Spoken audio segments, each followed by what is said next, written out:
guys, welcome back to my channel. I'm Molly and shush! I'm sorry, my dog is barking. Well, long time no see everybody. It's been like just over a month, I think. Yeah. So, or has it been 2 months? I feel like I posted in February. I don't remember. It's been a while. So, hello, I am here. I'm still alive. Let me explain why I've been gone.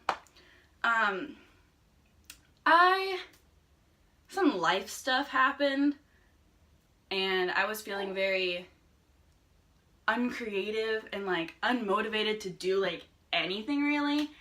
Like I just lost all motivation for pretty much everything. I was kind of wanting to stop reading the book that I was reading, but I also didn't want to because I also knew that if I stopped reading that book, then I wouldn't finish it ever, and I probably wouldn't pick up another book for a really long time. I was feeling very uncreative and like kind of like just a creative block for YouTube, and I feel like there's nothing new that I can make, and I'm just making wrap-ups and book tags and not a whole lot of content really. Like, I don't know what I can't really explain it, but I also was just very much in a slump of sorts. I was still reading. I got through a decent amount of books this month, and I don't know. I don't know exactly what it is, but I am back now, so yeah. Sorry to the new subscribers who haven't seen me post in like a month since they've subscribed to me. My bad. I am back. So yeah, let's just get on with my my February wrap-up. So the first book I read this month, which got me out of my reading slump, was Simon versus the Homo Sapiens. Oh my god. Simon versus the Homo Sapiens Agenda. Now honestly guys, I wasn't really gonna read this book. I couldn't really tell you why for a while. And then Rocky from Blonde with a Book was raving about it, so I was like, you know what, it's probably worth it. And then my book club, my friends on here on BookTube, were like, let's read that this month. And I was like, sure, let's do it. Let's do it. So I did, and I was like, why did I not read this book sooner? This is an amazing book. It's so funny. It's so cute. And just, it warms my heart. And I just, I'm sure, like, everyone knows what this book is about, so I'm not really going to talk about it. But I just loved, like, the emails and the, like, questioning of who he was, of who the love interest was. Because we knew it was someone at his school, but we didn't know who it was. And the questioning would be like, oh my god, it's this guy. Oh, it's not that guy. And then they go, oh, that's so cute. It's just so cute. It's adorable, and if you like fluffy teen books, just read Simon versus the Homo Sapiens Agenda. And the next book I read was Turtles All the Way Down by John Green. I don't remember if I gave this a 4 or a 5 stars. I don't know. But this book, I'm sure most of you know what it's about, but it is about this girl named Aza. It's a girl named Aza. And she struggles with OCD, and like, so John Green has OCD himself. It's not the obsessive cleaning, compulsive cleaning. You know, whenever we think about OCD, we always think about neatness and tidiness, and that's what a lot of people would assume is me, because I am that person. I am that picky about where everything goes and how everything is, so a lot of people probably think that I have OCD, but I don't, because what OCD is, it's not the actions. So a lot of people who say they're very neat and tidy and like everything has to be in its perfect place for just because. It just has to be that way, it looks best. That's not OCD. That is a perfectionist, which I hate the word perfectionist, I don't know why, but that's me with everything. So what OCD really is the obsessive thoughts. So when someone, like our main character, is obsessed compulsively with getting infections and being sick and dying from this sickness, this terrible sickness, And so she goes into these crazy downward spirals that are just like going like, oh my god, I'm gonna get this, like I have to do this to fix it. It's not the actions that causes the OCD, it is the obsessive thoughts that cause the OCD, that cause you to do compulsions. So like, some people, they have to turn the lights on and off 10 times before they can leave a room or enter a room or something, before they can go to bed. That's what it is. It's because they think that if they don't turn the lights on and off 10 times before they go to bed, that the house is going to explode or something like that. Or that someone will break in or something like that. It's the thoughts, and they know that they're crazy. So they know that they shouldn't be having these thoughts. So that is my short, kind of longish rant about OCD, because I know a lot of people say that they have it when they don't. And I know that like people who actually have OCD get really, really angry when people say that, because like, you don't have OCD. You don't want OCD. It's awful. So anyway, this book, it's about Asa. She has OCD, and this one of her old friends, his dad has gone missing.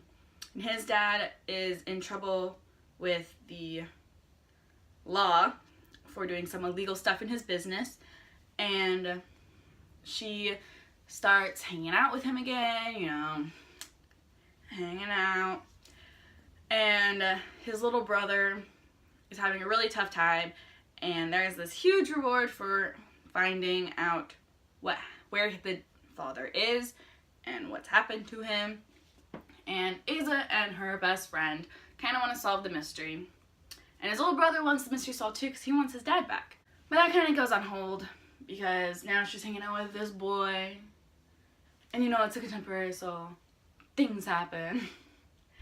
And she keeps having to battle with her OCD and the germs. She's very germophobic. She has to wash her hands. Trouble kissing him because whenever she thinks about it, she's like, oh my god, we're sharing microbes and bacteria and I'm gonna die. And honestly, it was kind of hard to read because like reading her downward spirals was like, oh my god, can I ever kiss someone again? Like, oh god, like what? Like, knowing this information was kind of crazy. And to like be in the mindset of someone who thinks like that all the time and can't control it, can't think about anything else, is insane. And it's like so debilitating to be thinking like, I need to wash my hands, I need to check my Band-Aid. Oh my god, like did I change the Band-Aid? Did I not change the Band-Aid? I think I'm getting sick. I think it has an infection. Like, you can't control these thoughts, and you just it was crazy. But I thought it was super cool too, because now like I actually can a little more sort of understand the thoughts that go behind OCD instead of just seeing the compulsions and being really annoyed. The next book I read this month is The Little Pears Bookshop by Nina George. I picked this book up at Barnes & Noble a while ago. It was on the buy two get the third 50% off or something like that. And I've been to Paris, I've been to France, and I like bookshops. And the synopsis seemed really cool. It's about this man, Monsieur Perdu, and he has been struggling for the last 20 years that the love of his life has just left him. She left him a note that he hasn't read for 20 years, and he refuses to read it. And now this new tenant has just moved into his apartment building, and she has nothing. She's just gotten divorced, her life is in shambles, and her husband took everything. She has no furniture, no nothing. So him and some of the other tenants were talking about how she needs stuff, so he gave her some of his furniture, like a dining room table and a chair or something. She found his letter in his dining room table, so she invited him over to dinner to talk and read the book. You know, just get to know each other. I forgot to say that he runs a book barge. So he has this boat on the Seine, which is the river that splits Paris down the middle. And he has a book barge on it, which is a little bookshop on the Seine, which I think is really cool, and I wish there was one because I would have so gone. And he's kind of like a book therapist. He asks you all these questions, can tell what book you need at that moment, and he will sell you that book. He'll be like, okay, you need this kind of book? I got you. This is the one for you. That's what he does. He knows. He just like asks you a couple questions, gets to know you a little bit, and it's like, boom, this is the book, you need this book. And sometimes he gets into arguments because he won't sell customers books because he's like, that's not the book for you. Anyway, he goes and talks to and has dinner with his new hallmate. I think she lives right across the hall from him. I don't know. Her name is Catherine, but it's French, so it's like Catherine. Then he reads the letter, and he finds out that the love of his life was actually dying when she left him and sent him the letter. And that 20 years later, he's missed his chance to say his goodbyes. So now he hauls anchor on the book barge and heads south to where she lived to go make amends and make peace. And so they travel all through Paris, and it's so cool to like the details of Paris. And guys, the one place, if you are a book lover, which I would hope you are if you are watching these videos, if you're a book lover, you need to go to Cuiserie, France. I think that's how you say it. I don't know. I've never seen it before, never spoken it. But anyway, it is this book town. It is book themed. It is literally a book heaven. Like every other store is a bookshop. They have festivals for books and like cosplays, and I've like googled pictures of it because I was like, I need to know this place. I need to go, and it's just the cutest thing. And I'm like, okay, whenever I go to France again, that is where I'm going. I'm going to Cuiserie.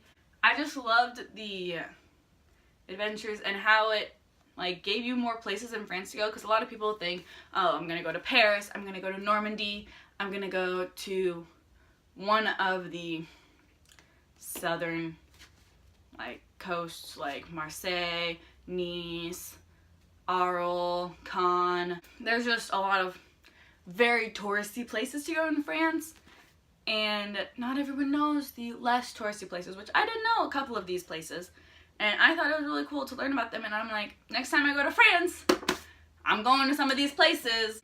You really have to immerse yourself in the French culture, kind of. I mean, I thought it was really good at describing the layouts, and just like, I felt like I was in France again, and I want to go back so bad. And I finally finished Essentialism this month. Oh, I didn't say how much. I gave the Little Paris Bookshop a 4 out of 5 stars.